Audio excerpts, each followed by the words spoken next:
Dividend क्या है, ये कैसे मिलता है, मेरे पास इस कंपनी के इतने शेयर है तो मुझे कितना डिविडेंड मिलेगा, यही जानेंगे आज की हम इसी वीडियो में। अगर आप कोई इन्वेस्टिंग करना चाहते हो डिविडेंड स्टॉक में तो कौन से ऐसे पॉइंट्स है जो आपको इन्वेस्टिंग करने से पहले देख लेना चाहिए ताकि आपको अच्छा डिविडेंड आ सके और आपको अच्छा प्रॉफिट हो सके। तो दोस्तों सबसे पहले जान लेते हैं डिविडेंड क्या होता है। डिविडेंड को हिंदी में बोलते हैं लाभांश। इसका मतलब ये हुआ लाभ का अंश। कोई भी कंपनी कोई भी प्रॉफिट कमाती है उसमें कुछ परसेंट अमाउंट आपको दे देती है जो शेयर होल्डर है, तो उसी को हम लाभांश यानी कि डिविडेंड कहते हैं। डिविडेंड कितने प्रकार के होते हैं। पहला है कैश डिविडेंड। जब भी कोई कंपनी प्रॉफिट कमाती है तो आपको उसमें से कुछ परसेंट अमाउंट का वो कैश डिविडेंड दे देती है, यानी कि कैश आपके पास आ जाता है। सेकंड है स्टॉक डिविडेंड। आपके पास किसी कंपनी के 100 स्टॉक्स पड़े हैं तो उस कंपनी के यहाँ पर 2% अगर डिविडेंड दिया तो आपके पास 102 शेयर्स हो जाएंगे। तीसरा है यहाँ पर स्पेशल डिविडेंड। जब भी कंपनी का क्वार्टरली या फिर एनुअली अधिक प्रॉफिट हो जाता है तो आपको ज्यादा कैश डिविडेंड मिल जाता है, जिसे बोलते हैं स्पेशल डिविडेंड। जब भी कंपनी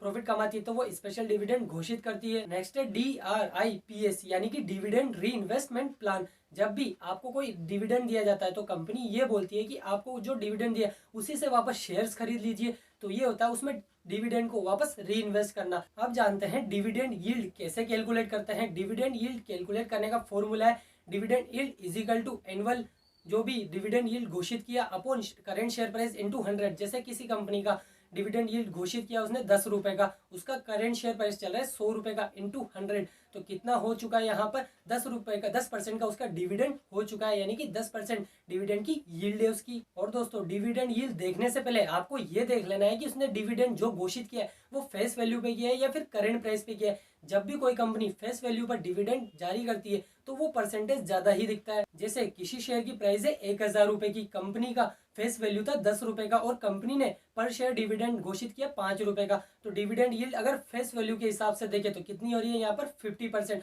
और अगर वहीं करेंट शेयर प्राइस के हिसाब से देखेंगे तो आप देख सकते हो 50/100 यानी कि 0.5% की डिविडेंड यील्ड होती है। वो डिपेंड करता है कि वो फेस वैल्यू पे जारी कर रहे हैं या फिर करंट शेयर प्राइस पे। ज्यादातर कंपनियां जो भी डिविडेंड यील्ड देती है या फिर डिविडेंड देती है ना वो फेस वैल्यू पर ही देती है। तो दोस्तों अब बात करते हैं आप कैसे एक अच्छा स्टॉक ढूंढ सकते हो डिविडेंड इन्वेस्टिंग के लिए। आपको केवल ये देखना है कि मुझे एक अच्छा स्टॉक चाहिए जो मुझे अच्छा डिविडेंड दे सके, चाहे ग्रोथ थोड़ी परसेंट ही हो लेकिन मुझे एक अच्छा डिविडेंड आता रहे। तो आपको क्या करना है, कोई भी कंपनी आप पिक करो, जैसे ये स्टॉक है ABC लिमिटेड का, तो ठीक है आप उसको देखोगे ना तो उसको ये देखना है कि उसकी हिस्ट्री उठा के देखनी है। उसने कम से कम 30% हमेशा जो अर्निंग होती है ना उसका 30% डिविडेंड के लिए डाइवर्सिफाई कर रखा हो, यानी कि डिविडेंड के लिए अलॉट कर रखा हो कि जो भी अर्निंग होगी उसका 30% मैं अपने शेयर होल्डर्स को डिविडेंड के रूप में दूंगा। दूसरा तरीका है आप कोई स्टॉक ढूंढना नहीं चाहते, कोई हेडेक नहीं लेना चाहते कि मुझे मिल नहीं रहा, तो आपको क्या करना है, बहुत सारे ऐसे म्यूचुअल फंड से गूगल कीजिए। मैं कोई यहाँ पर प्रमोशन नहीं कर सकता तो मैं आपको बता रहा हूँ, आप गूगल कीजिए कि डिविडेंड वाले म्यूचुअल फंड कौन से हैं, वो आपके सामने लिस्ट आ जाएगी।